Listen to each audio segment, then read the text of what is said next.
अडानी के खिलाफ अमेरिका में तीसरा केस था अमेरिकी पाबंदियों के बावजूद ईरान से एलपीजी खरीदने का। अमेरिका के ट्रेजरी डिपार्टमेंट की एजेंसी ओएफएसी ने यानी office of foreign assets control ने यह केस फाइल किया था।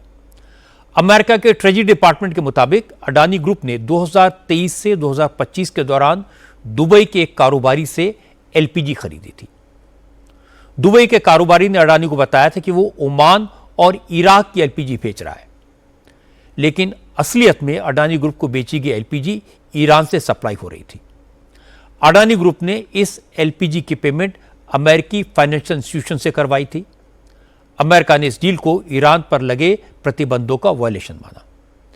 इस केस में भी गौतम अडानी ने बीच का रास्ता निकाला। अडानी ग्रुप ने अमेरिका को बताया उसे इस बात की जानकारी नहीं थी कि जो एलपीजी सप्लाई की जा रही है वो ईरान से आ रही है। इस मामले में अडानी ग्रुप ने ओएफएसी के साथ डील की, 27.5 करोड़ डॉलर देकर इस मामले को निपटा लिया। इस तरह अब अमेरिका में गौतम अडानी और अडानी ग्रुप के खिलाफ कोई केस नहीं है। लीगल एक्सपर्ट्स का कहना है कि इस सेटलमेंट के बाद अब अडानी ग्रुप के लिए अमेरिका में कारोबार के दरवाजे खुल गए हैं।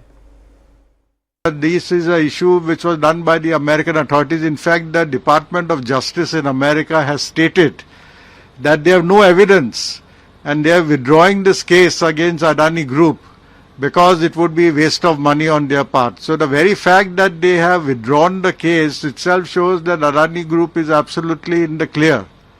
And whatever payment is made as a matter of abundant caution in order to avoid any litigation, and this is a normal procedure without admitting that any offense has been committed. This is an important point. In fact, even in America, they will now start their businesses in a big way, the Adani Group, because now that all the allegations have been withdrawn. मैंने आपको example देकर बताया था कि Tesla ने, Airbus ने, बहुत सारी कंपनियों ने कैसे केसेस सेटल किए पैसे देकर। सीनियर एडवोकेट एचपी रनीना भी यही कह रहे थे कि अडानी ने सेटलमेंट डील कानूनी पचड़ों से बचने के लिए की।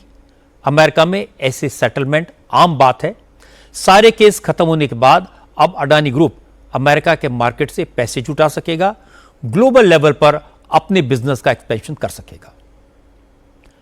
जो केसेस वापस लिए गए हैं उनसे अडानी का कितना नुकसान हुआ यह भी समझने की जरूरत है। 19 महीने पहले अडानी की कंपनी 19 लाख करोड़ की थी।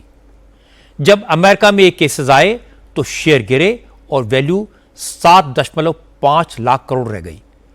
यानी जो केस बाद में विड्रॉ कर लिया गया उसकी वजह से एक झटके में 12 लाख करोड़ का नुकसान हुआ। किसी भी कंपनी के लिए इतना भारी नुकसान उठाना संभव नहीं होता। रेपुटेशन खराब होती है वो अलग। जब मार्केट कैप घटता है तो इन्वेस्टर मुंह मोड़ लेते हैं, बैंक लोन मिलना मुश्किल हो जाता है।